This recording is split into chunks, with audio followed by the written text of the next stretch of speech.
Vamos a las clases. Ya, entonces, bueno, como les decía, según el sílabo, tendríamos que empezar cantidades y mediciones y todo eso, a diferencia del anterior semestre que se vio la ciencia y todas esas cosas. Ya, entonces, lo que les decía es que estoy pensando seriamente, no en saltarme las clases, sino darles esto al final. ¿Por qué? Porque no tiene nada que ver con lo que viene, excepto las cantidades y unidades. Mm, Pero bueno, vamos mejor, vamos estudiando lo que, como dice el sílabo ya. Y entonces, ojo, es la única clase, bueno, en este tema es las únicas en las que voy a usar diapositivas. Estas diapositivas yo les voy a postear en el aula virtual, les voy a mandar por el chat hasta que todo esté, a ver, estos vectores, hasta que todo esté definido, ¿no? Entonces, bueno, vamos. ¿Alguien que se acuerde qué es del famoso método científico? Que me diga.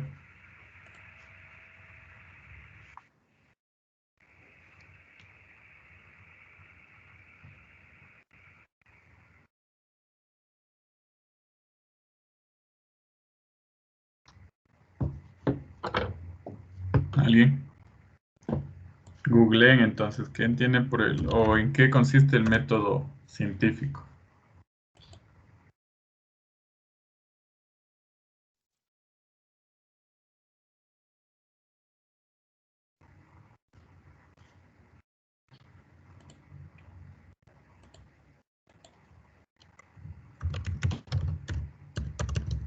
El anterior semestre, ¿se acuerdan quién estableció el método científico? ¿Se acuerdan?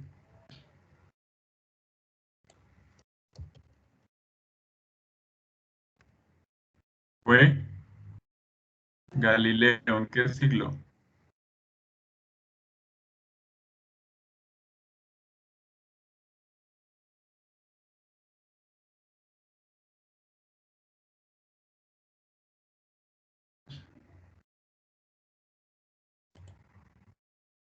¿No? Verán. Ustedes saben que antes la ciencia se desarrollaba de forma empírica, más o menos unos 2000 años. ¿Y a qué me refiero de forma empírica? O sea, básicamente antes no se hacía experimentación ni nada por el estilo.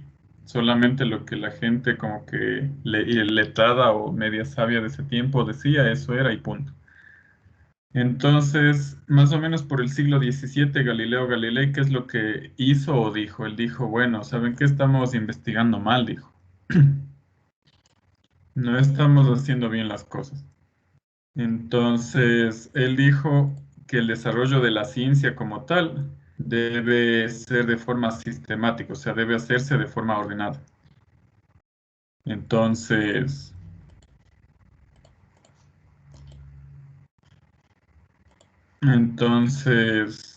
ya, o sea, él dijo, verán, la ciencia debe desarrollarse o debe formularse primero una hipótesis, o sea, debe haber un modelo como que teórico, un modelo matemático.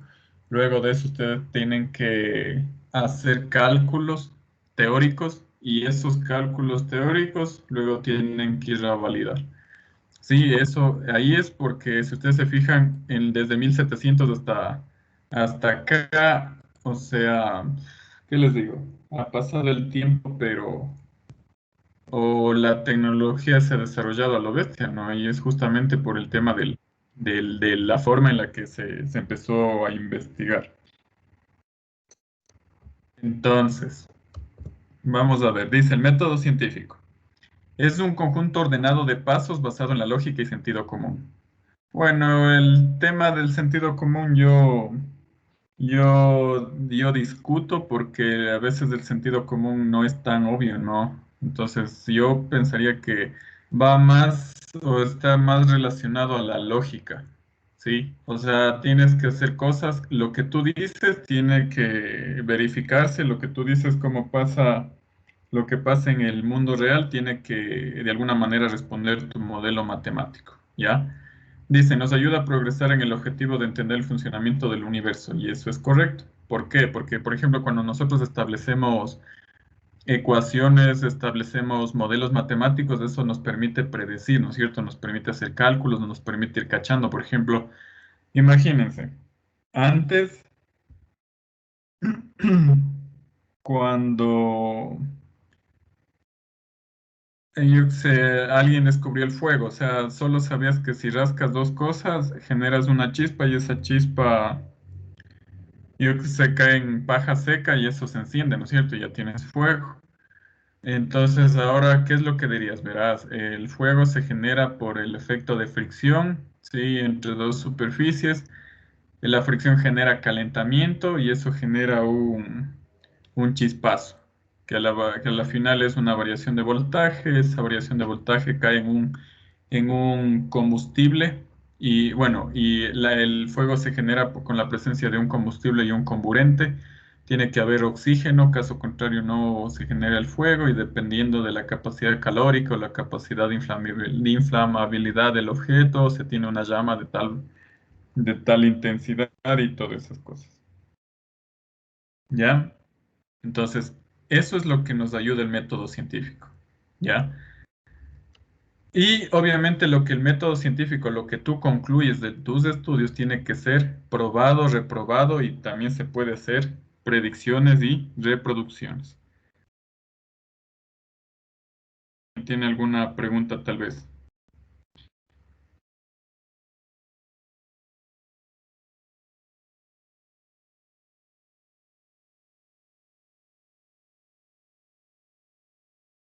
Pregunte.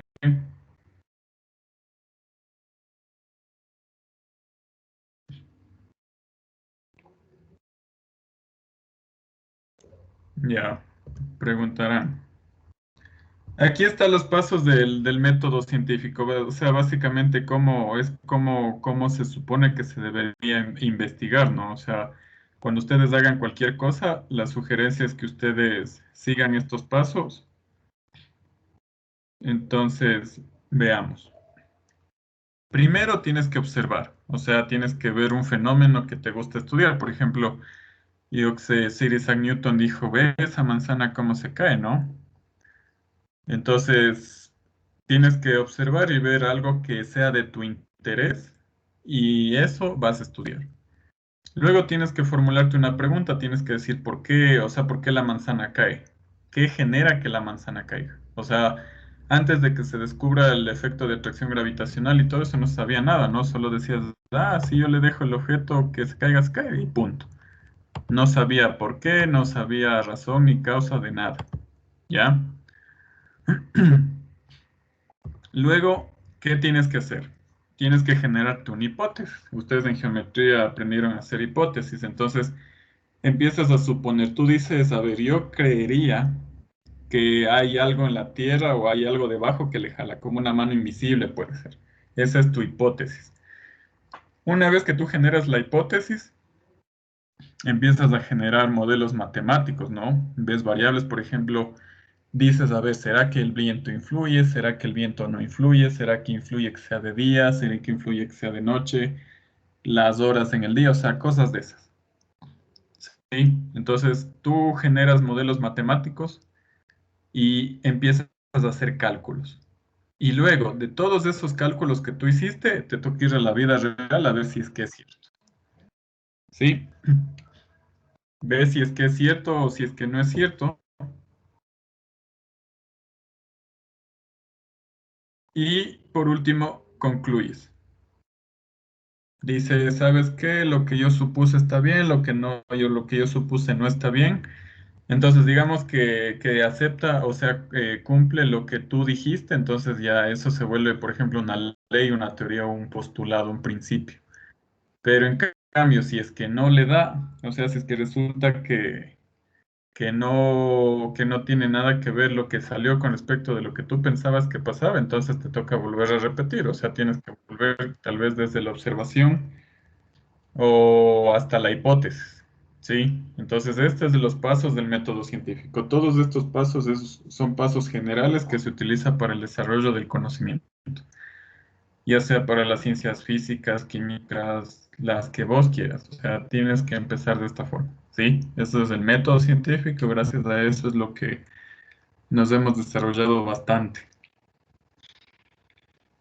Por ejemplo, miren, un ejemplo de aplicación del método científico. Este me pareció bastante interesante. Hicieron un experimento, la gente que hizo estas diapositivas son físicos. Entonces, ellos se dieron cuenta que el hecho de que un lugar tenga, o por ejemplo, un lago tenga más sal que otro, influye en el punto de congelación del agua. Entonces, ¿qué dicen ellos? Dicen, observación. Un científico de la Tacunga viaja a Atacames y nota lo siguiente: el agua del Océano Pacífico se congela a una temperatura menor que el agua del Quilotoa. Entonces la pregunta es, ¿por qué pasa eso, no? O sea, ¿qué sucede? ¿Cuál es el factor que influye en eso? La hipótesis es que dice, la diferencia en el punto de congelación se debe a la presencia de sal. Eso es lo que ellos pensaron. Luego diseñan un experimento y dicen colocar la misma cantidad de agua en dos vasos de precipitación idénticos, colocar una determinada concentración de sal en un vaso. Se predice que en 0 grados el agua del vaso B no se congela, o sea, el que tiene sal no se congela. Comprobamos la predicción, dice colocar dos vasos en una nevera que permita colocar la temperatura exactamente a 0 grados, observar si el agua de los vasos se ha congelado o no.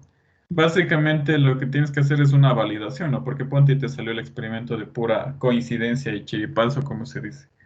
Entonces tienes que validar y luego concluyes. Dices, si la predicción fue correcta, es decir, si el vaso B no se congeló a 0 grados, significa que se acepta que la sal sí influye en el punto de congelación, ¿no? Y dice, si la predicción fue errónea, se rechaza la hipótesis como una explicación. Entonces, esto es interesante, más que nada, los físicos utilizan esto bastante. Dice, ojo, de una hipótesis errónea también se aprende. Es posible que la explicación esté en otra variable. Y en este caso, ¿qué dijeron ellos? La variable es la concentración de sal. Pero es posible de que la variable, aunque, bueno, me invento, ¿no? O sea, el tema de la posición de latitud y longitud. O sea, no es lo mismo estar en Atacames que estar en el Quilotoa, ¿no? Entonces, de todo eso se aprende. Si alguna vez ustedes se vuelven medios científicos y se ponen a estudiar estas cosas, le tienen que aplicar método científico, entonces deben tener a la mano esas consideraciones. No sé si hasta ahí alguien tal vez tiene alguna pregunta o algo que no esté claro. Preguntas.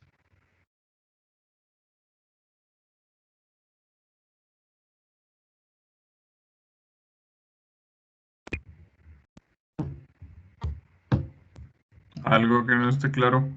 O yo empiezo a preguntar. Ya, bueno. Luego dice, vamos a estudiar las magnitudes y unidades, ¿no? ¿Quién me dice qué es medir? ¿Qué entiende por medir? ¿Qué es medir para, yo qué sé, cualquiera de ustedes que quiera contestar? ¿Qué es medir? Determinar una longitud. Y si yo te digo mide la masa, mide el tiempo.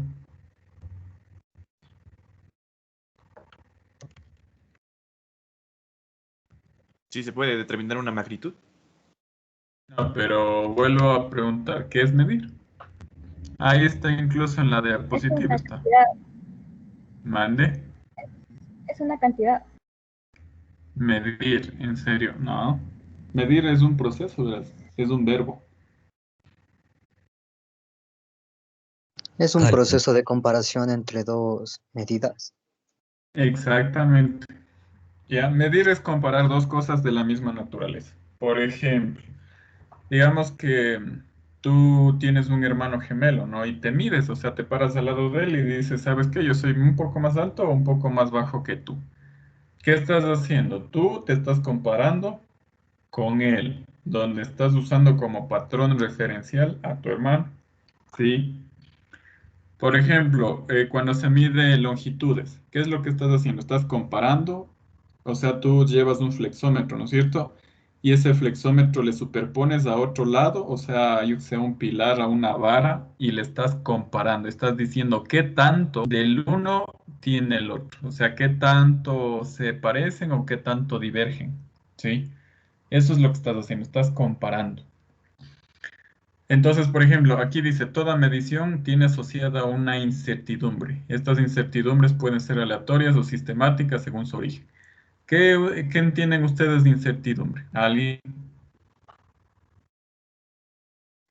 Algo que no se conoce. No necesariamente. La incertidumbre más que nada está asociada al tema de cómo mides tú y con qué mides tú. Por ejemplo, no es lo mismo ¿Alguien sabe qué es un calibrador pie de rey? ¿Han visto? Esperaría que sí, ¿no? ¿Han visto?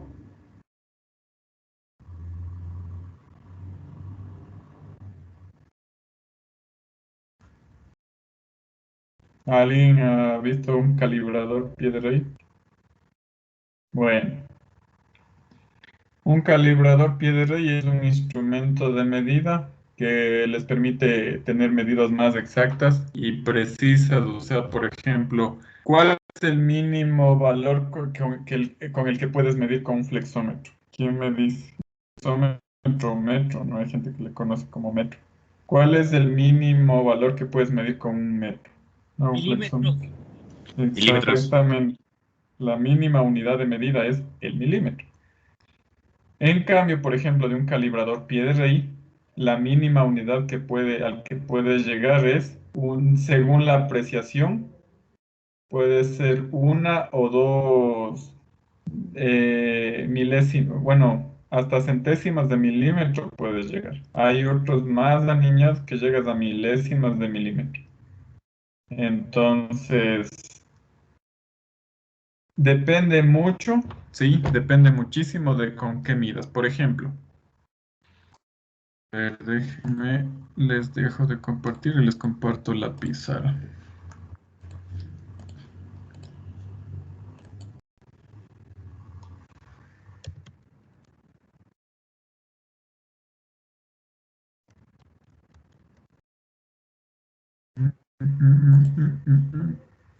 Ya. Miren, por ejemplo, digamos que ustedes están midiendo el largo de un lápiz, ¿ya? A ver, que voy a copiar un calibrador pie de rey para que ustedes le vean.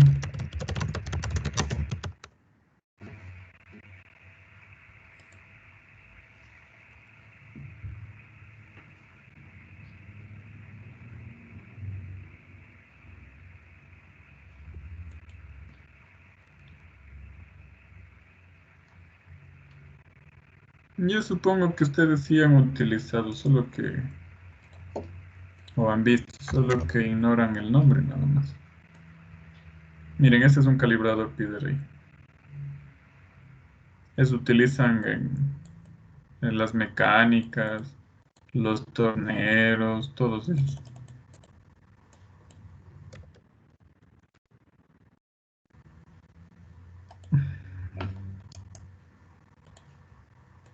Ya. Entonces, mira, tienes dos instrumentos de medida. Tienes un flexómetro y un calibrador. Entonces, digamos que la medida nominal de esto sea 50 centímetros. Bueno, pongámosle 500, no más fácil, pongámosle 5 milímetros, ¿ya? Es la medida nominal. Entonces tú vienes y le mides con el flexómetro. Hay dos posibilidades, de que te dé 5 milímetros, que te dé 4 milímetros o que te dé 6 milímetros. No, ojo, tú con un flexómetro no puedes decir 5,2 milímetros. No, negadísimo. ¿Por qué no? Porque la mínima unidad de medida del flexómetro es del milímetro. O sea, tú no puedes sacar décimas de milímetro, no puedes. En cambio, con el calibrador pie de rey, sí puedes. Por ejemplo, aquí vas a tener una medida más precisa y resulta que ha sido 4,98 milímetros. Esto sí puedes sacar con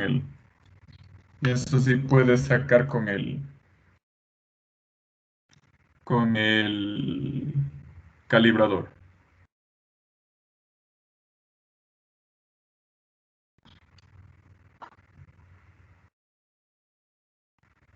¿Sí? ¿Alguna pregunta?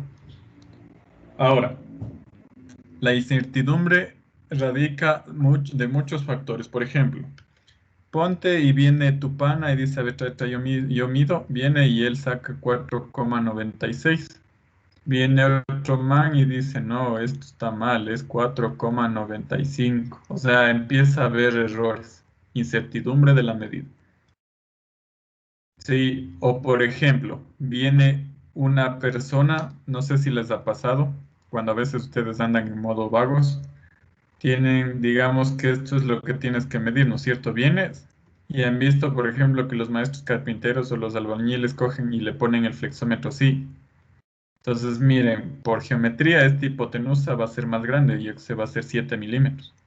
El hecho de que le alces un poquito y no sea paralelo, ya estás midiendo mal. Entonces, ahí es incertidumbre de la medida que depende de varios factores. En este caso, errores humanos, errores, digamos que por cosas de la vida el instrumento no esté bien calibrado y todo eso. Entonces, ahí es donde entra la famosa incertidumbre de saber en serio cuántas medidas, o sea, cuánto mismo es el valor real, ¿no? Luego dice, una magnitud es aquella propiedad que puede ser medida y expresada mediante un número y una unidad. Por ejemplo, la magnitud de la masa sería 10 kilogramos. 10 es el número, kilogramos es la unidad. Es importantísimo las unidades. Si no pones unidades, valiste. Así de simple. Les pongo un ejemplo. Digamos que su mamá les dice, a ver, mijito, váyase a la tienda y cómpreme 2 de arroz. Vos llegas a la tienda y le dices, vea vecino, véndame 2 de arroz. ¿Qué crees que te va a preguntar el vecino?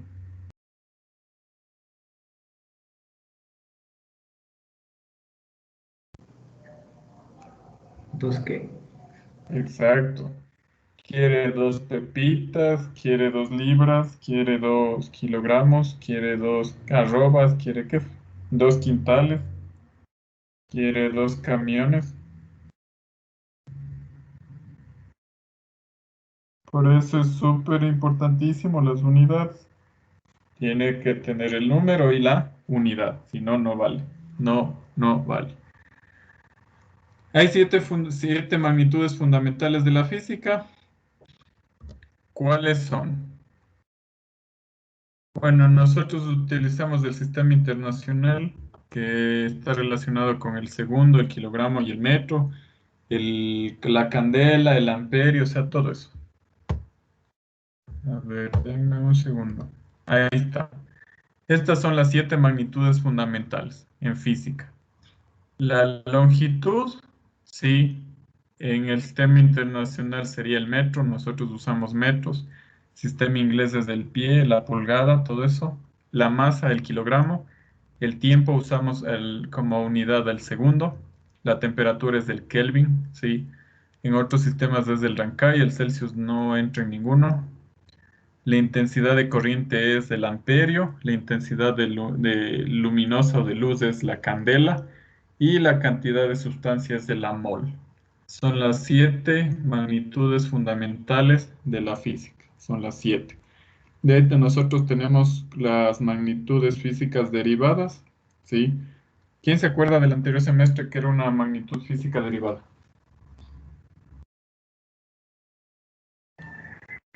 Por ejemplo, la unidad de la velocidad. Ya. Sí, por las expresiones de las cantidades fundamentales. Entonces, las fundamentales son las que tienen una sola unidad y las derivadas sería, por ejemplo, la velocidad, que son metros sobre segundo, la aceleración y la fuerza. Ya, muy bien.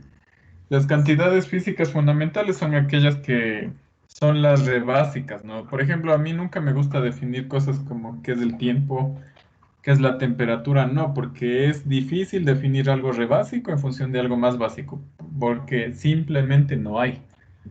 En cambio, lo que sí es fácil definir, o bueno, es más sencillo definir, son las cantidades físicas derivadas. Por ejemplo, la velocidad relaciona el cambio de posición con respecto del tiempo, ¿no es cierto? Estoy relacionando longitud y tiempo. O sea, Las cantidades físicas derivadas son aquellas que parten o se derivan de las magnitudes fundamentales. ¿Ya?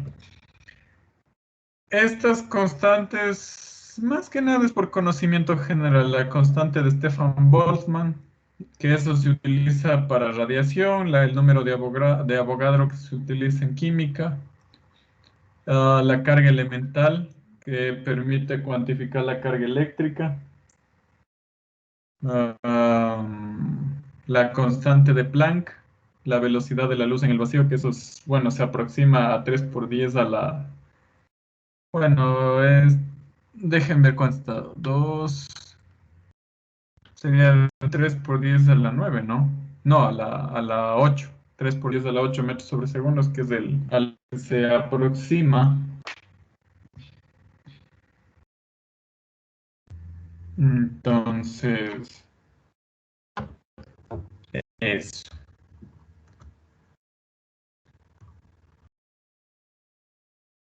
Los prefijos de las unidades, o sea, es importantísimo manejar esto, ¿sí? Que es la conversión. Por ejemplo, hablemos de longitud, yo tengo un metro, tengo el decámetro, el hectómetro, el kilómetro, el megámetro, el gigámetro, el terámetro.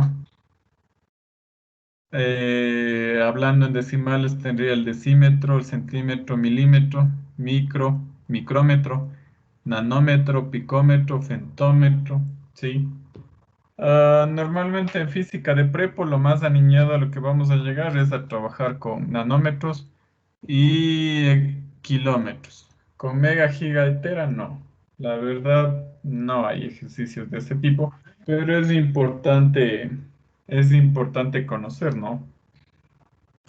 Es importante conocer esto. ¿Ya? Esto es importante porque, por ejemplo, para tener una idea de lo que estamos midiendo. Por ejemplo, una bacteria tiene un tamaño de 10 por 10 a la menos 6 metros, o sea, bien chiquita. Una caminata de 10 minutos es como 1 kilómetro, es cuando ustedes se pegan una caminada a buen paso por 10 minutos, más o menos se recorre unos 10 kilómetros. ¿Qué digo? 1 kilómetro, unos 1000 metros, ¿sí? Si se han preguntado cuál es la masa de un grano de sal en promedio, es algo bien chiquito, sería 10 a la menos 6 kilogramos. La masa de un clip de los que se utilizan en los cuadernos sería 10 a la menos 3 kilogramos o 1 gramo, sí, algo bien chiquito. El tiempo que le toma a la luz viajar 0,3 metros a 30 centímetros sería 10 a la menos 9 segundos, o sea, nada, ¿sí? Entonces, eso es importante para tener una noción de las unidades, ¿no? O sea, esto sí es importante saber. La verdad, sí, es full importante. Aquí tenemos magnitudes compuestas que, como les expliqué antes, normalmente se llaman magnitudes o cantidades físicas derivadas. Tenemos el volumen, que es la longitud al cubo. Esto está relacionado estrechamente con el análisis dimensional. El área es la longitud al cuadrado, la fuerza es masa longitud sobre tiempo al cuadrado. ¿De dónde saco esto? Facilito, acuérdense que la fuerza es masa por aceleración, ¿no es cierto? La masa está en kilos, la aceleración es la división de la longitud por el tiempo al cuadrado. La presión es fuerza sobre área, nosotros en física de prepo no vemos presión, entonces no sé por qué la pondrían. La energía básicamente es longitud por fuerza, ¿no? Recuerden que la energía es el producto punto de la fuerza por desplazamiento. Entonces lo que se hace es ahí se analiza las dimensiones nada más. ¿Hasta ahí alguien tiene alguna pregunta? Algo que no esté claro, pregúnteme.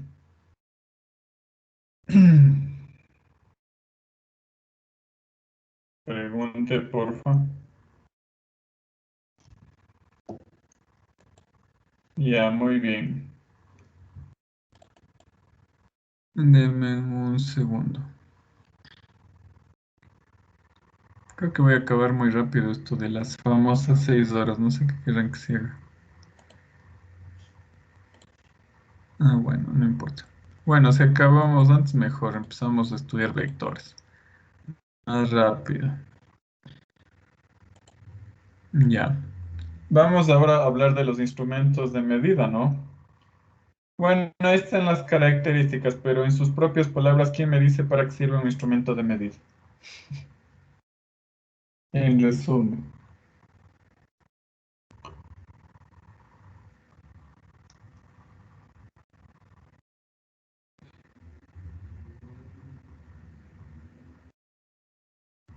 Para poder medir la magnitud del objeto que querramos medir. Exactamente. Un instrumento de medida es algo que sirve para medir, ¿no es cierto? Ahora, ese instrumento de medida tiene una incertidumbre, o sea, o precisión. No es lo mismo, ojo, no es lo mismo que tú vayas y calcules la masa de un objeto con una balanza, la normalita, las de mercado, que tiene una precisión de 1 gramo, creo. A que tú vayas y le pongas el mismo objeto sobre una balanza electrónica que tiene una apreciación de 0,1 gramo, me parece. Me parece que sí llega a los centigramos o incluso otras son más aniñadas que llegan a los miligramos. ¿Ya? Pregunta. ¿Ustedes creen que influye mucho de que un instrumento sea más preciso que otro? ¿Influye en algo? Yo creo que sí. Sí, sí influye. Sí, ¿En qué, por ejemplo? ¿Influiría solo en grandes cantidades? Seguro. No puede fallar en mínimas cantidades como en grandes. Por ejemplo, tenemos un flexómetro para medir un terreno de 1000 hectáreas a uno de esos instrumentos de mediciones tectónicas, creo que son para medir los terrenos de acuerdo al tamaño que es. Ya. ¿Quién más? ¿Tiene una opinión diferente, tal vez?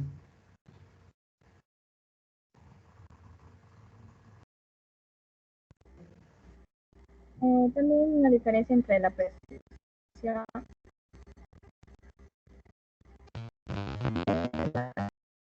No te escucho, se suena como que estuviese dañado el micrófono. Verán,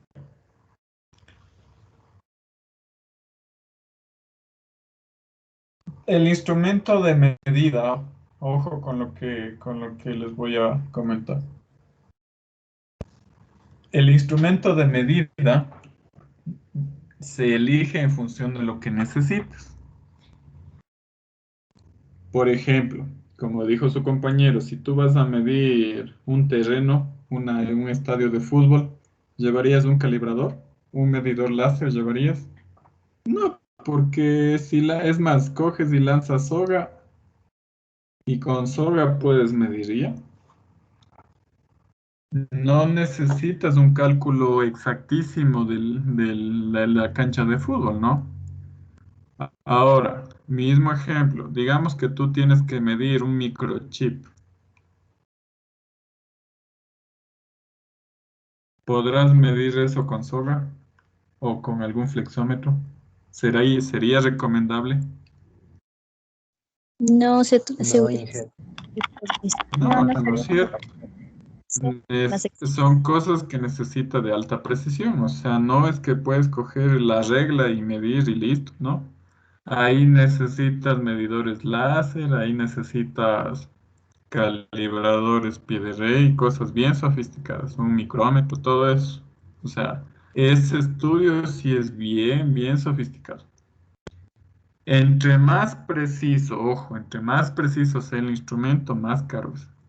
Vos vas a la ferretería, compras un flexómetro en $3, un chino ahí medio chimbo.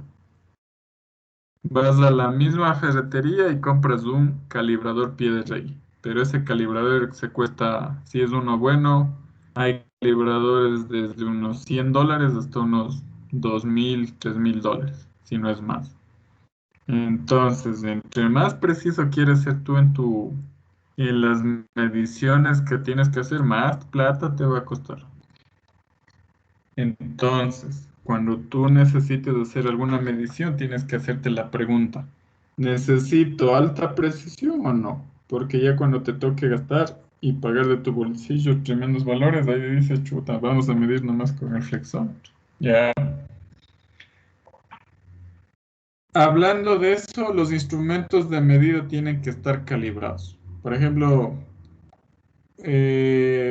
usualmente el INEN acá en el Ecuador es quien regula eso de que los aparatos estén calibrados. Sí, es el INEN. Por ejemplo, las balanzas, ellos van a los mercados y van haciendo pruebas, ¿no? Porque a veces los comerciantes son vivísimos que modifican la calibración de la balanza. Yo qué sé.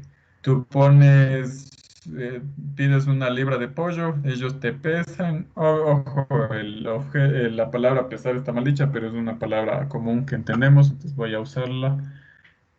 Ellos le pesan y te sale que ya está el kilo de pollo. Pero vos dices, ¿será que está un kilo? Incluso me ha pasado, a veces yo voy a la tienda y me da poquito y pero ves, ahí está el kilo de chuta, joven. Entonces ya tengo sospechas y digo, a mí me están jugando Barcelona, digo, aquí me están estafando porque ellos deben tener descalibrada la balanza.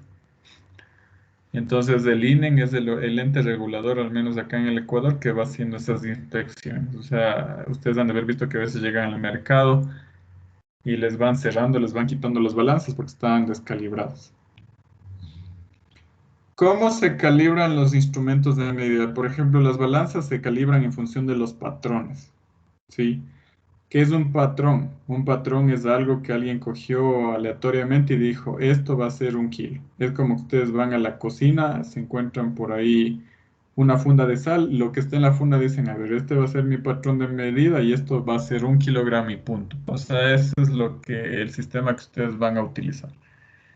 Ahora, ojo, como una característica importante es que los patrones no deben variar en el tiempo, porque imagínate que vos dices la sal, ¿no? O sea, el quintal de sal que dijiste que era 1 kilo, resulta que se empieza a derretir, entonces hay cambios en la composición de la sal y ya varía todo. Si eso pasase, ya se frega todo. Incluso había un problema porque el patrón que se encuentra en el Museo del Louvre de París había variado, o sea, el kilogramo se había estado variando. Eso le tienen encerrado en el vacío y todo eso. Por eso ahora lo que están haciendo los científicos es que los patrones de medida estén definidos en función de fenómenos naturales invariables, como por ejemplo algo que esté relacionado con la velocidad de la luz, con la radiación de tal objeto y todo eso.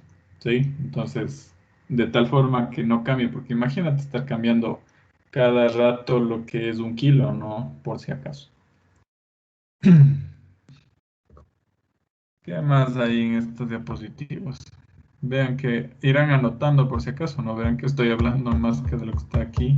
La verdad, primera vez que abro estas diapositivas. Entonces, bueno. Aquí tenemos los instrumentos de medida, por ejemplo, la probeta. Se utiliza en química, vaso de precipitación, el matraz, el osciloscopio. Ahí está el calibrador pie de rey, el dinamómetro, sirve para medir fuerza, la balanza, ustedes saben que la balanza sirve para censar la masa, un multímetro que sirve para censar amperaje, voltaje.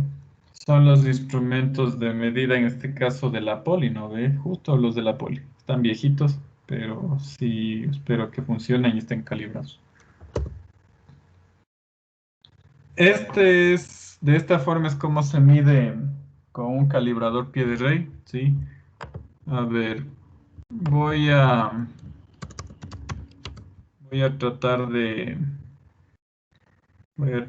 buscar un video explicativo porque tengo un calibrador pie de rey, pero no tengo quien me enfoque la cámara.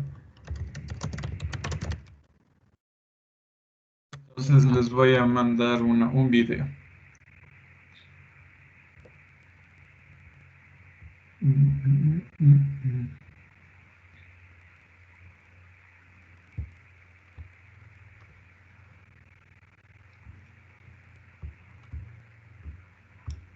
En ingeniería mecánica nos dan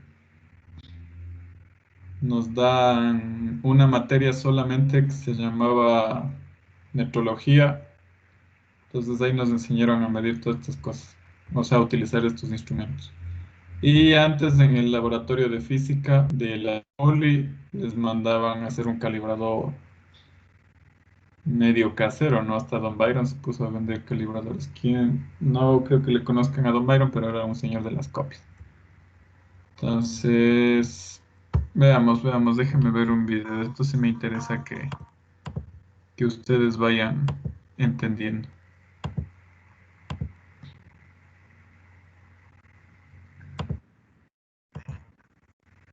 A ver, aquí tengo un video, ojalá sea bueno. A ver, les voy a mandar aquí al chat del Teams para que ustedes le vean. Dura pocos minutos. Sí es importante que sepan leer, o sea, hasta por cultura general, tengan la bondad de revisarle. Quiero que le vean eso, cada uno en su ordenador, porque si yo les proyecto les va a llegar con desfase. Entonces, a ver, este video dura, ¿cuánto dura? Dura 5 minutos con 50. Entonces es 14:48 más 5 minutos, más o menos estaría terminando 14:55 en promedio. Entonces tengan la bondad de revisar y luego me van preguntando cosas, ¿ya? Por en serio, es cultura general y es importante que sepan esto.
A ver, supongo que ya le vieron, ¿no es cierto? ¿Entendieron? ¿Ven la importancia de un calibrador? ¿Alguien ha usado un calibrador alguna vez?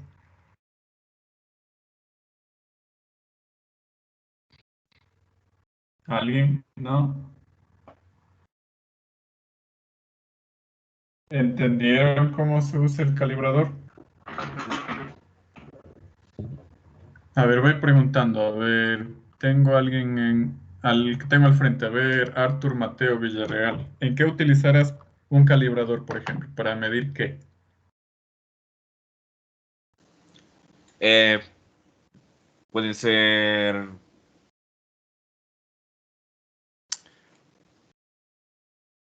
longitudes de alguna cañería o tubos para construcción de alcantarillado. Seguro. De los que son pequeñitos. Ya, ya, por ahí puede ser. Verán.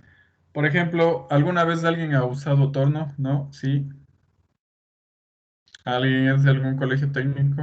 ¿O puro bachillerato BG1? ¿No?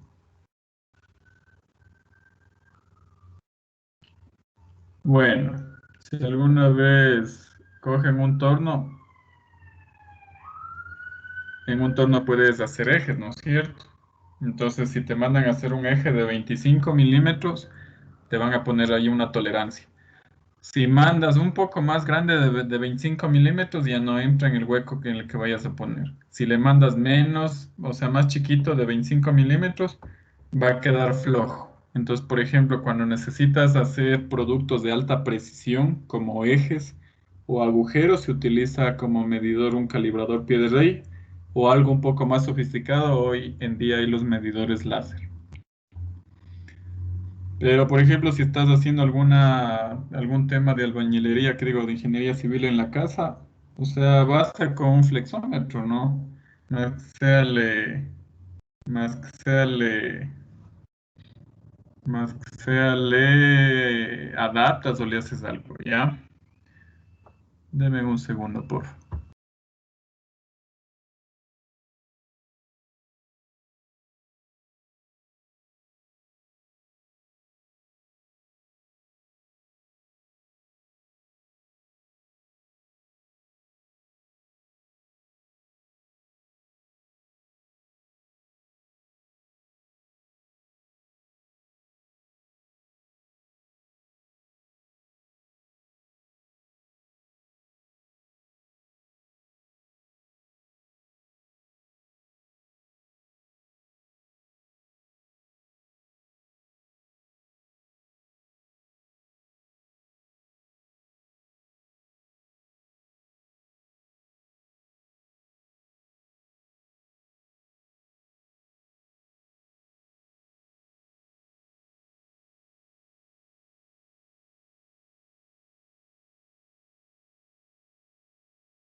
Listo.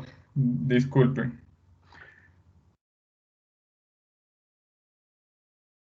A ver. Los calibradores, por ejemplo, si alguna vez a ustedes se les ocurre tener algún negocio o por las colas les toca trabajar en en alguna tienda de automotrices o algo, van a tener que usar esto. Entonces, créanme que hay mucha gente que no sabe manejar un calibrador y eso es grave. O sea, es como cultura general el tema del manejo de los calibradores. ¿Sí? A ver, denme un segundo que se me colgó la presentación, chamacos.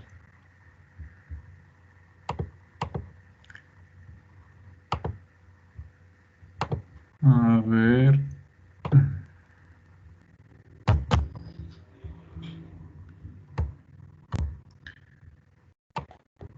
Yo pensaría que hoy mismo acabamos esto de cantidades y mediciones, ya para empezar lo chévere, que no me gustan las diapositivas. Muy bien, ahora vamos a ver el tema de la incertidumbre y cifras significativas, justamente es lo que estábamos conversando, ¿sí? Dice, la incertidumbre de una cantidad medida es indicada por su número de cifras significativas. Más que nada el tema de las cifras significativas está relacionado con los decimales, ¿no? O con el grado de precisión del instrumento. Miren, por ejemplo, en mediciones los siguientes valores no tienen el mismo significado. Por ejemplo, la gravedad 10 metros sobre segundos al cuadrado no es lo mismo que 9,8 metros sobre segundos al cuadrado y no es lo mismo que 9,81. Alguien me dice, pero vea, profe, si es gravedad. Yo digo, sí, pero estos fueron medidos con diferentes instrumentos de medida, ¿sí? Entonces, el hecho de que yo ya tenga cosas medidas, pese a que es lo mismo, medidos con diferentes instrumentos, ya varía bastante ya. O sea, no puedo compararlas, ¿sí? Las cifras significativas indican la precisión de una medida. Entre más cifras significativas, más preciso eres. Pero entre más preciso quieres ser, más caro se vuelve el asunto, más caro.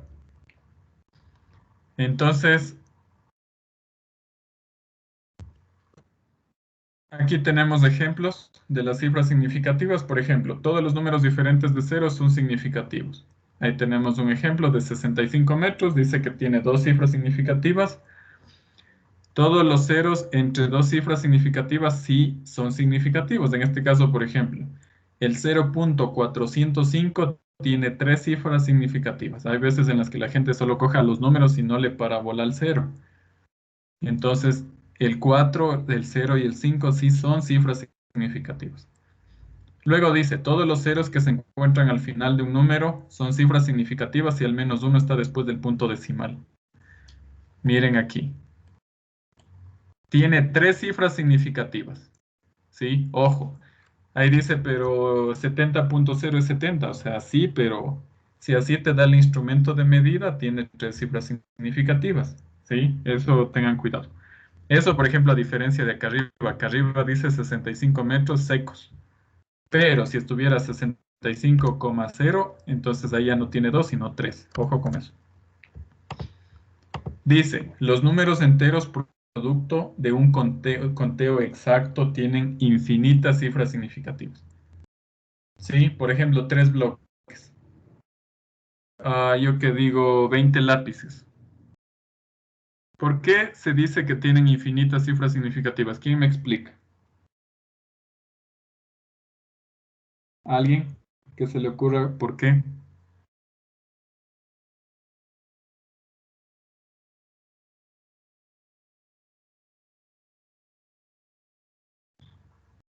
¿No?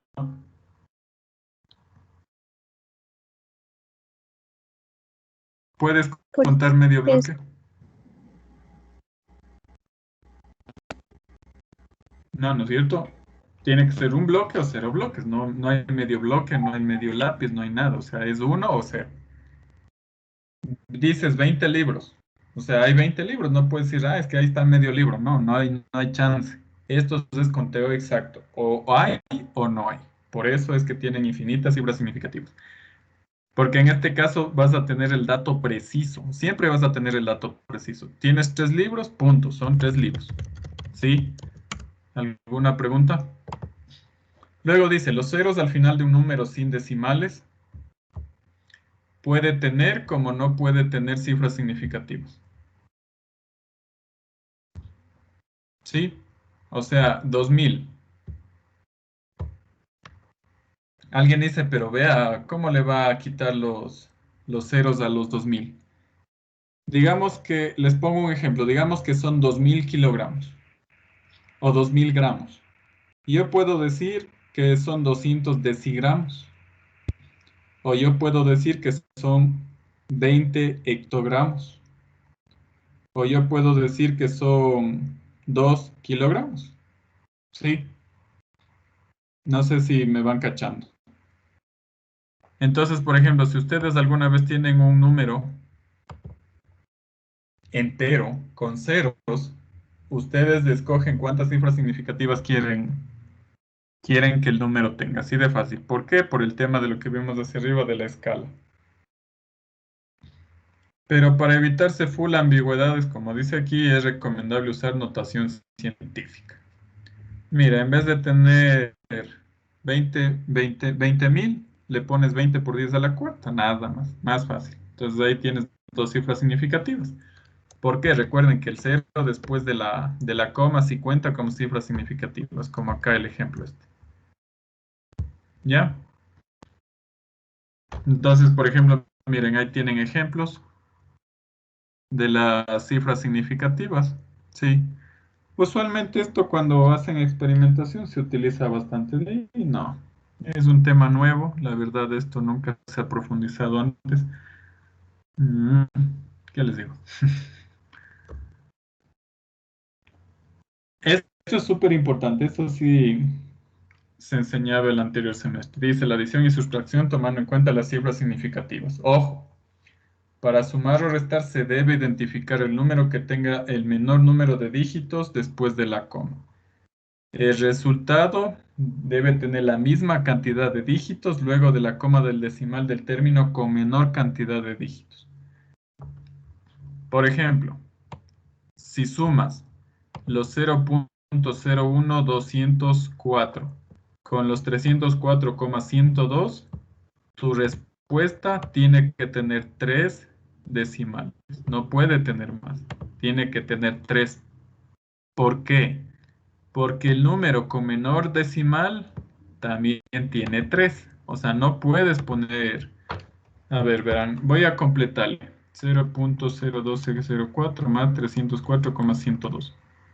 Miren, eso sería 304,114,04. Esto no debe ir. O sea, alguien dice, pero entre más números le pongas más exacto. No. Siempre, siempre cuando se suman números con diferentes apreciaciones, siempre se conserva la cantidad de decimales que tenga el número más chiquito. O no el número más chiquito, sino el que tenga menos decimales. ¿Está claro? ¿Alguien tiene alguna pregunta?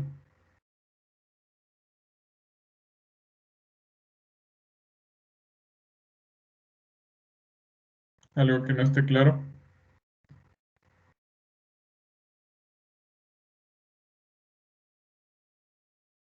¿Ya?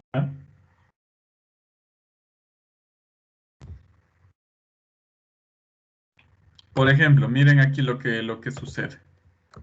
En el último, dice 4,10 metros menos 2 metros. La respuesta, ¿cuánto debería ser? ¿Sí o no que la respuesta según nosotros debería ser 2,1 metros? ¿Estamos de acuerdo? Pero alguien dice, ¿y por qué no le pone el 1? ¿Cuántos decimales tiene el número con menor decimales? ¿Tiene decimales? No, ¿no es cierto? Es por eso que le redondeamos a 2. Y acá arriba, ¿por qué sí se le ponen los decimales? Porque estoy haciendo restas exactas. O sea, $2 menos $3. Bueno, $3 menos $2 es $1. Son restas exactas. En cambio, acá abajo, cuando tú tienes resultados de la medición, por ejemplo, esto es lo que sucede, verán. Voy a poner de otro color. Digamos que no es 4,10. Digamos que es 4,098. Y aquí digamos que no es 2, sino es 1,99, por ejemplo. Aquí influye bastante el tema de la incertidumbre, ¿sí? Entonces,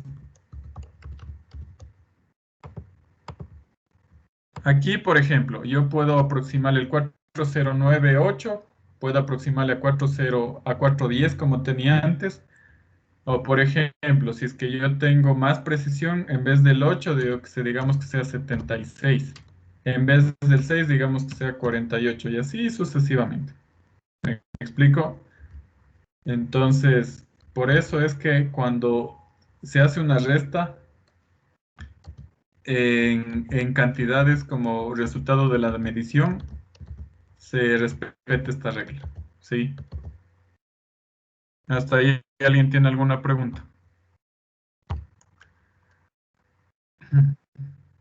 Aquí dice multiplicación y división teniendo en cuenta las cifras significativas. Para multiplicar o dividir se debe identificar el factor que tenga el menor número de cifras otra vez. En este caso, la multiplicación, miren, el menor tiene 3 decimales, o sea, el menor número de decimales son 3. El otro tiene 5, entonces la respuesta debe tener 3 decimales. A ver, voy a hacer la multiplicación 0.01204 por 304.102. Mira, me da 3,661,38808. Vuelvo y repito, tú no puedes decir, es que entre más decimales menos error tengo. Sí, pero toca respetar esto, ¿no? O sea, lo que estamos aprendiendo ahorita es cómo se aproxima supuestamente. ¿Ya? ¿Alguna pregunta hasta ahí?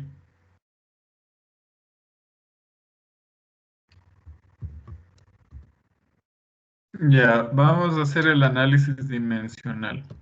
Esto supongo que sí conocen, luego hay que hacer conversiones y luego vamos a hablar de la teoría física. Y se acabó. Bueno, en la teoría física sí me demoro un chance. A ver, ya vamos a dejar de utilizar las diapositivas. Presi y Angie, ¿cuánto es 2 papas más 2 coles? 2 papas y 2 coles. Ya, muy bien. ¿Por qué no sumaste y dijiste 4? Porque las papas y las coles no son lo mismo. Son frutas o verduras, digo, ¿no? Son vegetales. Las coles son vegetales y las papas son tubérculos. Ya, entonces vamos a algo más macro todavía.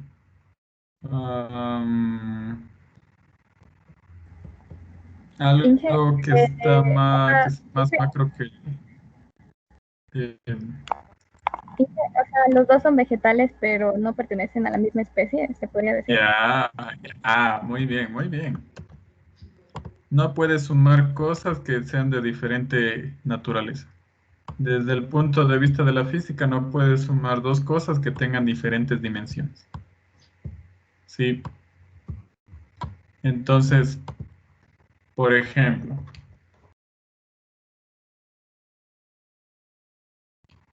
¿creen que puedo sumar yo esto, sí o no? Ojo, tienen la misma dimensión, verán, esto es longitud y esto es longitud. ¿Puedo sumar? No se puede, profe. ¿Alguien que diga que sí se puede?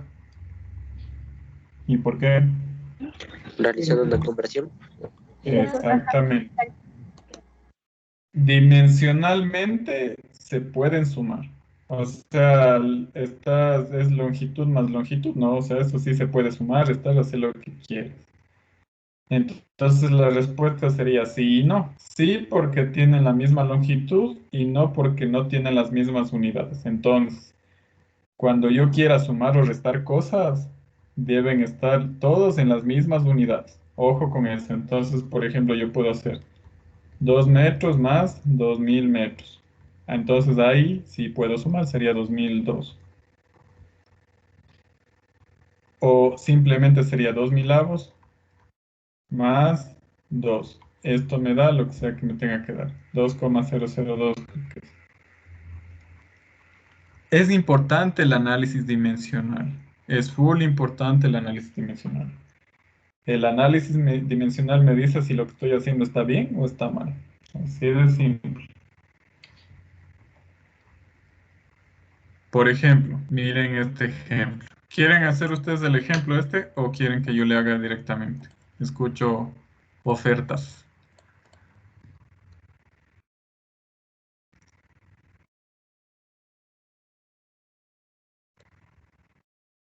A ver, traten de hacerlo ustedes, ¿ya? Dámense un minuto. Y alzan la mano los que van acabando y yo los voy a ver aquí. Dámense un minuto para tratar de resolver ese, ¿ya? A ver, ya está una persona, ¿quién más? El resto intente también, por favor.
Alcen la mano quienes ya acaben.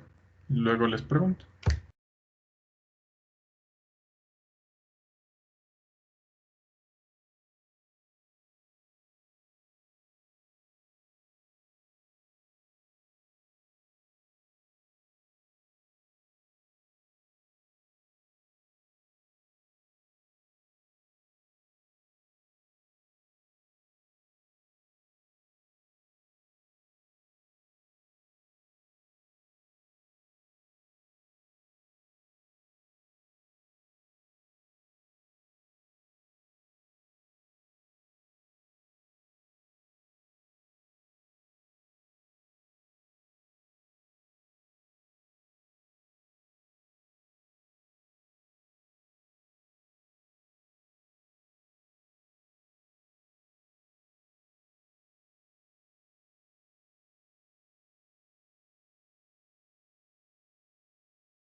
Una persona, señor Suquillo, ¿y el resto qué fue?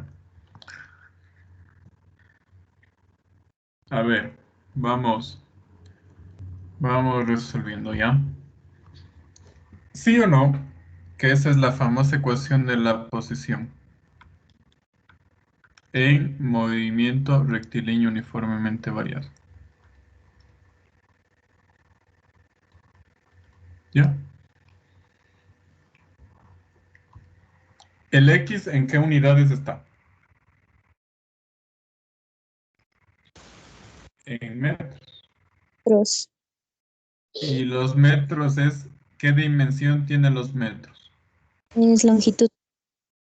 Exactamente. La posición inicial también está en metros y esto está igual en longitud. Como es una igualdad, ojo, si acá tienes metros, acá también tienes que tener metros. ¿Por qué? No puedes decir que que un nabo es igual a una col, no se puede. Entonces, si tienes metros a la izquierda, tienes metros a la derecha. Entonces, significa que toda esta expresión también tiene que estar en metros. Y eso es longitud. Y esto también debe estar en metros. Por lo tanto, esto también es longitud. Entonces, hablando de unidades, ¿metros sobre segundos es igual a metros? No. La aceleración, metros sobre segundos al cuadrado es igual. Velocidad por tiempo, metros sobre segundos por segundos? No. Y así hasta que llegamos a la respuesta. Puedes, si quieres, puedes reemplazar las unidades.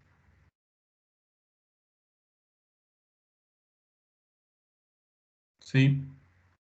O sea, en este caso no le paro bola al número, ¿no? Sino solo las unidades y me queda que metro es igual a metro. Entonces se cumple el literal E. Ahora, entonces, ¿por qué es importante el análisis dimensional? A veces del apuro la gente hace eso, ¿verdad? En serio.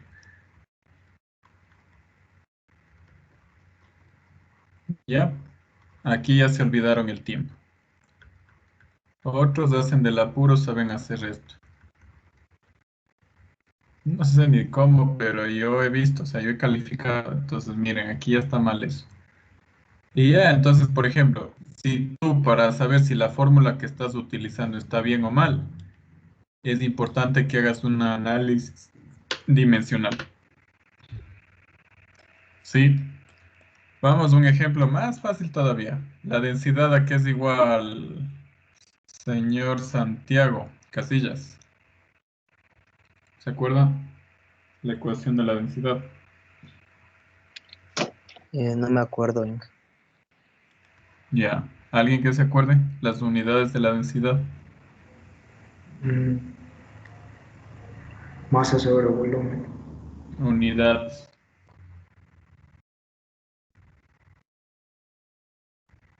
La densidad del agua, ¿cuánto es? 1 kilogramo sobre metro cúbico. Ya. Esto es las unidades de la densidad del agua, ¿no es cierto? Entonces, si tú pones volumen sobre masa, ¿qué te está dando? Metro cúbico sobre kilogramos. Entonces haces una comparación y dices, chuta, creo que sospechosamente mi fórmula está mal. Y ya. Entonces, el análisis dimensional te sirve para saber, o sea, no, no necesariamente para saber si tu fórmula está bien o no, ¿no? Pero al menos si dimensionalmente tiene sentido lo que estás haciendo. Si no tiene sentido, ya vaya nomás por la sombrita, ya. Esa prueba como que se perdió. Entonces, por eso es importante el análisis dimensional. Ahora, déjenme ver qué más hay supuestamente en estas diapositivas. Vamos a hacer conversión de unidades.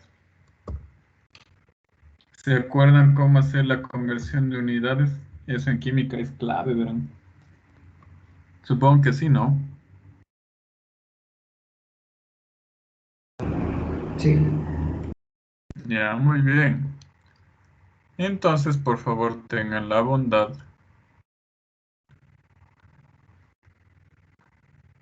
de pasar eso a gramos sobre centímetro cúbico, por favor. A ver. Pero no utilicen convertidores, no sean tramposos. Hagan ustedes. Si les sale a buena hora, si no, ya nada ya. A ver, traten de hacerle. Y van alzando la mano, no dicen la respuesta, solo alzan la mano y luego yo voy preguntando.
Van 15 y el resto.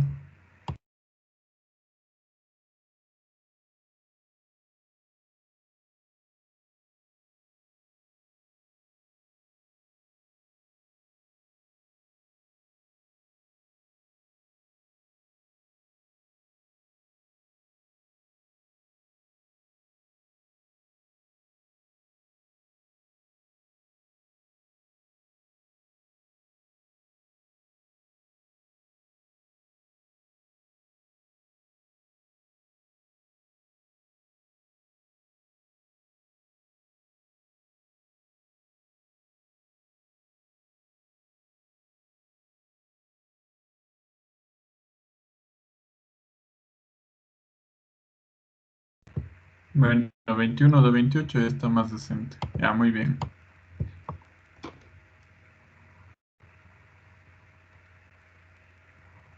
¿Cuánto es la respuesta? Chuta, no me sé los nombres. Boris.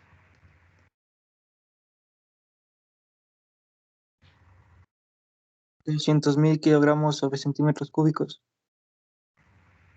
Pero si pedí en gramos. Gramos, perdón. Ya. A ver. 20 kilogramos sobre metro cúbico. Galerito. Yo no quiero kilos, entonces si quiero simplificar kilos abajo, a lo que quiero gramos arriba. Yo sé que 1 kilo es 1000 gramos. Listo, entonces miren, se fue. Ahora, yo no quiero metros, quiero centímetros. Y yo sé que 1 metro es 100 centímetros, pero como está el cubo, elevo todo al cubo. Sí, entonces miren, ahí se fue. Entonces, la respuesta sería 20 por 1000 dividido para 100 al cubo. ¿Cuánto sale? 0,02 ¿Ya? gramos sobre centímetros cúbicos. Muy bien. ¿Al resto le salió eso, sí o no? Sí, profe. Listo. Por ahí ya me asustaron con sus 200.000 y ya, qué locos. Voy a hacer negocios con ustedes. En serio. Les mande cambiar $1 y me vengan con $20. Está buena esa oferta, vean. No, mentira. O sea, en serio es bastante importantísimo que sepamos hacer la conversión de unidades, porque si no hacemos la conversión, valimos, ¿no? O sea, en serio, pagamos carpeta, pero lindo. Vamos con otra, ¿ya? A ver, quiero que hagan...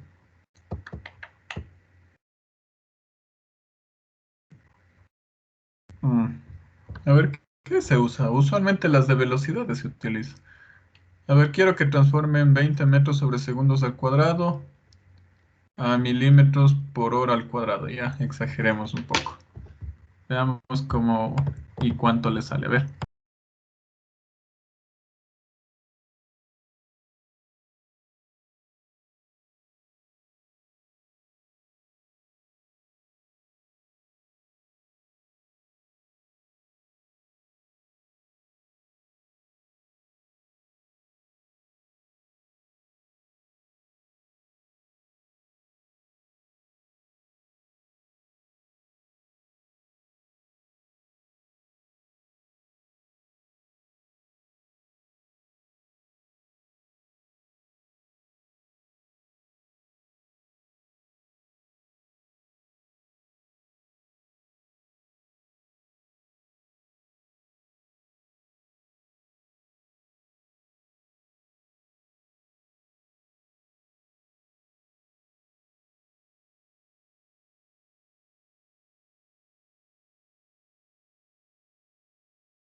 9 y el resto 10.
La mitad del curso y la otra mitad.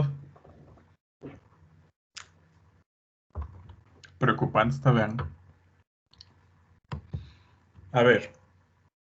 La plena, sin vergüenza ni miedo a nada. ¿Quién tiene problemas en hacer las conversiones? Alce la mano. Alce la mano. Prenda su micrófono y dígame, yo.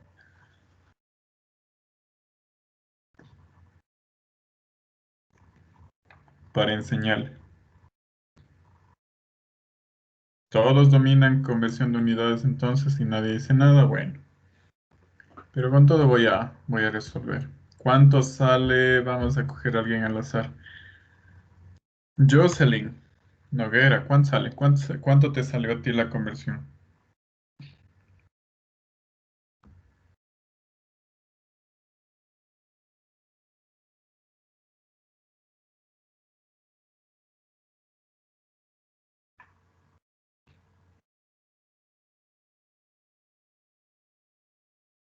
¿No?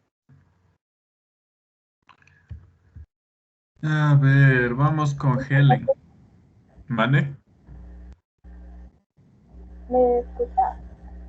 Sí, sí te escucho, más o menos. Bueno, creo que mi micrófono Escribe en el chat, ya te escucho full entrecortada. No sé si tal vez es tu señal o el micrófono o algo pasa, pero te escucho casi nada.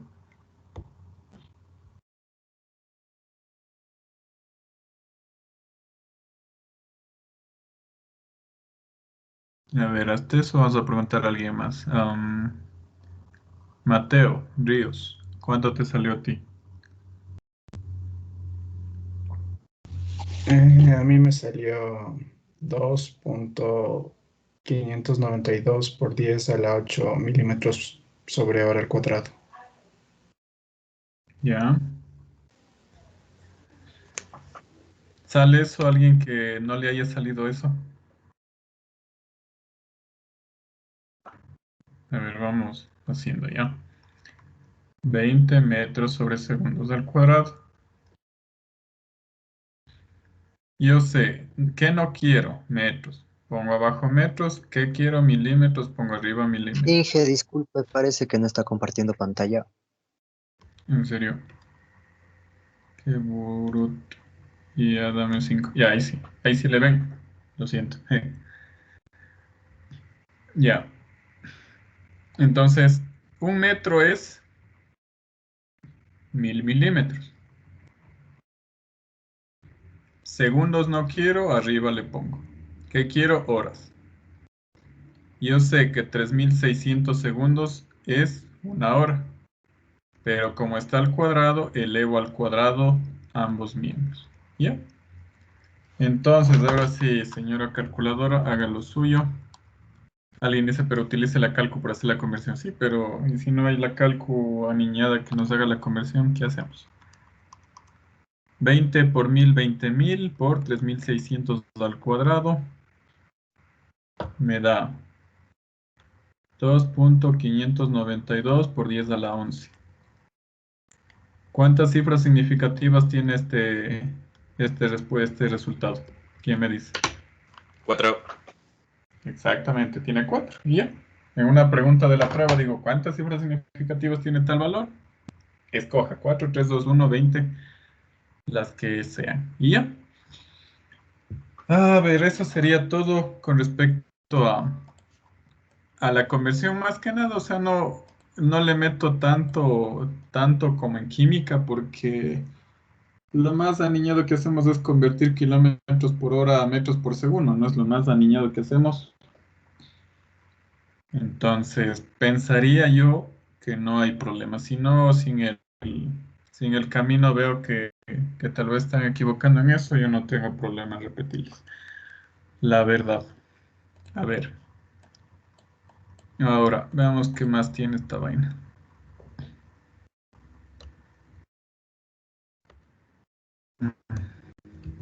Bueno, vamos a terminar la clase con lo que dice acá en la diapositiva. O sea, no les voy a dar lo de la diapositiva, sino voy a darles lo que, como se supone que se debería dar. Y vamos a estudiar a la física como tal, ¿sí? O sea, son 3 láminas que en teoría me faltarían ver. Tenemos 22 minutos y vamos a darle. A ver, veamos qué dice esto. Ya. ¿Qué, ¿Se acuerdan los elementos de la ciencia? ¿Cuáles eran?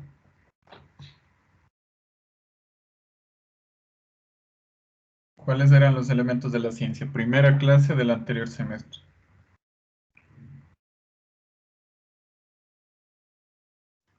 El objeto, el método, la investigación y la teoría. Ya. Objeto, método, la investigación y la teoría, ¿no es cierto? Esos son los 4 elementos básicos de la ciencia. Donde el objeto era ¿qué cosa? ¿Qué estudiamos? El método era cómo estudiamos. Y la investigación y la teoría, en este caso, por ejemplo, la mayoría de las ciencias tienen eso en común. Lo que diferencia a una ciencia de otra básicamente es el objeto y el método, ¿sí?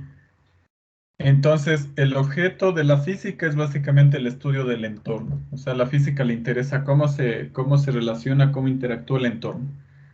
Ojo con lo que les digo del entorno, porque alguien dice, vea, ¿y la física estudiará cómo se relacionan las personas? No, sigue siendo entorno, pero eso ya es otra ciencia que es social. Básicamente se encarga de estudiar las interacciones de la naturaleza, o sea, la parte social le da igual a la física.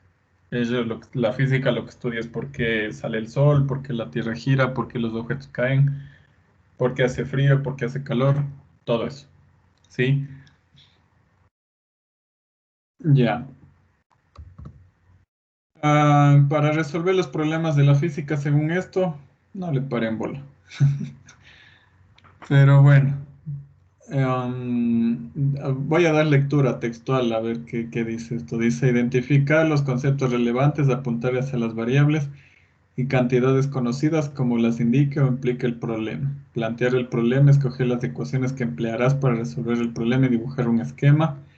Ejecutar la solución aquí es cuando se hace las matemáticas, de evaluar tu respuesta, comparar tu respuesta con tus estimaciones y reconsiderar las cosas si existiese discrepancias. Bueno, básicamente aquí lo que nos enseña supuestamente es cómo resolver ejercicios físicos, ¿no? O sea, de física. ¿Quién me dice un proceso propio o cómo ustedes aprendieron a resolver los ejercicios de física? ¿Quién quiere tomar la palabra? ¿Quién me dice cuál sería un proceso para resolver un ejercicio? Vamos a hacer nosotros nuestro propio proceso. ¿Alguien que quiera participar? Buenas tardes, profe. ¿Qué tal, loco? Dime. Bueno, para resolver ejercicios de física lo que yo hacía era leer el enunciado, sacar los Ya. datos, hacer un buen gráfico y resolver el ejercicio. Bueno, hacer el diagrama de cuerpo libre si es que es necesario y resolver el ejercicio. Ya, muy bien. Ahí falta algo interesante. Bueno, sí lo dijiste de manera como que muy general, pero por ejemplo, vamos haciéndonos nosotros un modelo, o sea, vamos a describir nosotros los pasos que utilizaríamos para resolver ejercicios de física, o sea, nuestro. Primero, lectura del ejercicio o problema. Sí, yo tengo que leer, ¿no? Tengo que leer bien el ejercicio. Luego, ¿qué haría? Entender lo que busco. Tengo que saber qué tengo que calcular. ¿Les ha pasado que a veces ustedes se ponen nomás a hacer diagramas de cuerpo libre, que a lanzar ecuaciones por aquí, por allá, sin saber qué mismo necesitan? Entonces, luego de yo leer el problema, tengo que entender qué necesito, o sea, qué busco, qué no tengo. Luego tengo que ver, o sea, tengo que revisar qué tengo, o sea, los datos a la mano. ¿Qué tengo disponible? ¿Sí? O sea, leo el problema, me dice determine la masa, bacán. Entonces dices, yo necesito la masa. Y luego te haces la siguiente pregunta y dices, pero el ejercicio, ¿qué me está dando? ¿Qué datos me da? Dices, me da la densidad, me da el área, algunas cosas de esas, ¿ya? Una vez que ya leíste el problema, eso puedes hacer unas 2 veces, unas 3 veces, entonces aquí voy a ponerle por 2. Luego tienes que entender lo que busca por 2 también. Luego revisar los datos disponibles por 2. ¿Por qué? No, a veces hasta por 3. ¿Por qué? Porque tienes que leer al revés y al derecho para entender los datos que tienes a la mano, pero que no son tan obvios. Por ejemplo, hay veces en las que te dice se suelta un cuerpo, se deja caer, dice. Si es que tú no tienes la noción del se deja caer, estás ignorando el dato de velocidad inicial cero, por ejemplo. Entonces, por eso es importante que uno se ponga a leer bastantes veces hasta ver qué mismo tengo, qué mismo necesito. Una vez que ya tienes los datos disponibles, o sea, ya sabes lo que necesitas y ya sabes lo que tienes, defines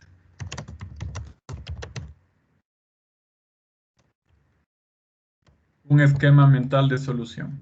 ¿Por qué es importante esto?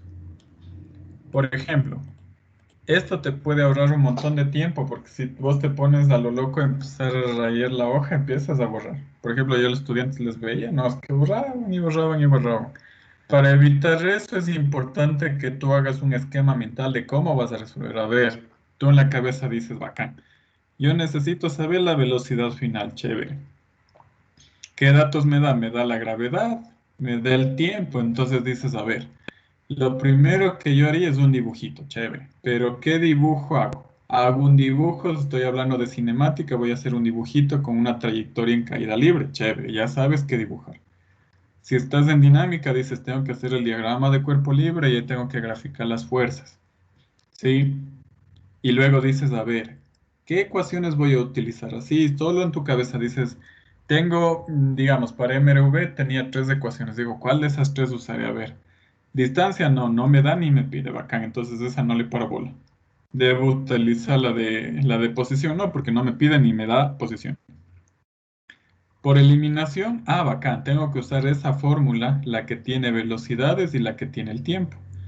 Entonces, una vez que tú haces eso, empiezas a rayar. Entonces, de la mano, gráfico y también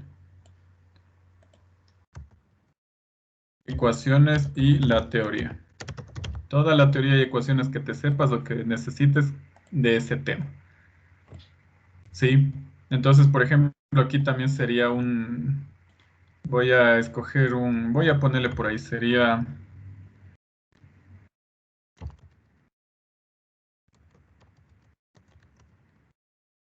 definir el tópico.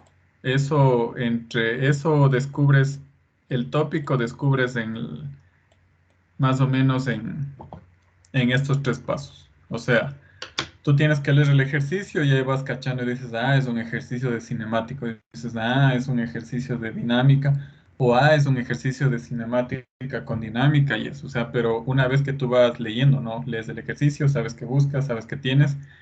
Y en función de eso, tú puedes llegar a definir un dibujo y también las ecuaciones que vas a usar. Tú no puedes decir, bueno, igual voy a usar las ecuaciones de MRV para estudiar dinámico, o sea, negado, ¿no? Una vez que ya tienes el gráfico y las ecuaciones, ¿qué haces? O sea, la parte operativa o la carpintería, ¿no? Resolución. Listo, entonces ahí vas y resuelves. Pare de contar. Ese es el proceso que al menos yo utilizo para la solución de más ejercicios. Y por ahí, como decía por ejemplo, lo rescatable de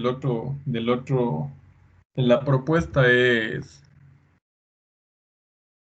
¿cómo sería? Validación, estudio, análisis de los análisis de resultados. Eso es algo que a veces no hacemos, o bueno, sí hacemos, pero no de forma correcta, ¿no? Por ejemplo, el famoso análisis de resultados es lo que te hace dudar o te hace afirmar que lo que hiciste está bien o mal. Por ejemplo, si a vos te sale un resultado fácil, dices, chuta, será. O digamos que si vos botas una piedra desde un edificio y te sale la respuesta a 1.000.000 metros sobre segundos, la velocidad final, dices, será, no creo. O sea, si es un edificio chiquito que alcance 1.000.000 metros sobre segundos, no creo. Entonces, ese análisis de lo que vos obtienes te ayuda bastante para ver si es que lo que hiciste está bien o mal. Entonces, por ejemplo, ese es el proceso que al menos yo utilizaría para el tema de la solución de los ejercicios, o en física, que está un poco más detallado que en los cuatro que está ahí en las diapositivas. O sea, ese es un personal que acabamos de hacer con ustedes. ¿Hasta ahí alguien tiene alguna pregunta quizá? ¿O algo que no esté claro? Pregunten.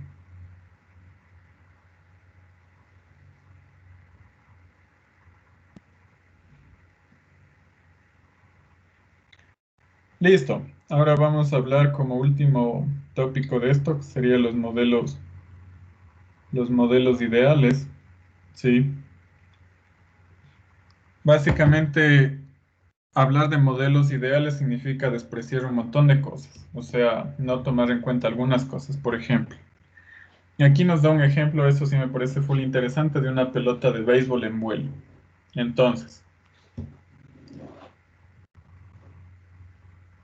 cuando yo lanzo una pelota, en este caso de béisbol, por ejemplo, la pelota no solamente se traslada, sino va rotando.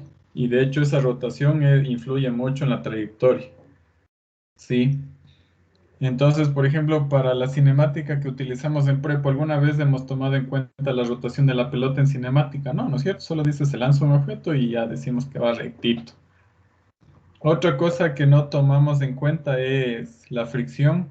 Sí, o sea, el aire, sabemos que el aire te frena, o depende si la corriente de viento te ayuda. Ahí tendría que meterle velocidades relativas. Sí, pero por lo general la fricción con el viento ejercen fuerzas de rozamiento con la bola y le va frenando. Entonces eso sería un modelo real, ¿no? Por ejemplo, ustedes en la vida real si se ponen a hacer un estudio bien sofisticado, entonces tendrían que tomar en cuenta todas esas variables y más. Nosotros decimos que la gravedad es 9,8, pero es mentira. Recuerden que la gravedad está en función de la altura. No es lo mismo la gravedad en la costa que en la sierra. Entonces eso, más que sea en pequeñas proporciones o decimales, sí varía y sí influye en la respuesta, sí cambia totalmente todo, ¿no? Pero nosotros en Prepo, ¿qué hacemos? Primero, decimos que en este caso la bola de béisbol es una partícula. Al momento que es una partícula, yo estoy diciendo que el objeto no puede rotar, ¿no? O sea, solamente como que se traslada. Luego yo digo en prepo, digo, no le tome en cuenta la fricción con el aire, entonces estoy diciendo que se mueve en un lugar como que no existiese aire. Y otra cosa que digo es que la fuerza gravitacional es constante, o sea, digo que en este caso el peso va a ser constante aquí en cualquier posición en la que se encuentre. Piensa que no es cierto, ¿ya? Entonces ese es un modelo ideal. Y de esa forma, por ejemplo, usualmente los modelos ideales se utilizan como para empezar, ¿no? Para, o sea, para empezar a bosquejar algún modelo o algo, ¿sí? Y después, ya cuando tienes medio pulido ese modelo, le vas metiendo cosas. De tal forma que tú puedas seguir tratando de llegar al modelo ideal, ¿sí? Entonces, eso. No sé si alguien tiene alguna pregunta, tal vez. Algo que no esté claro.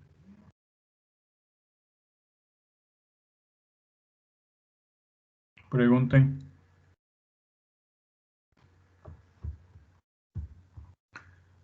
Listo. En teoría hemos acabado 6 horas en la clase de hoy día, lo cual me alegra un montón porque la siguiente clase ya vamos a empezar vectores.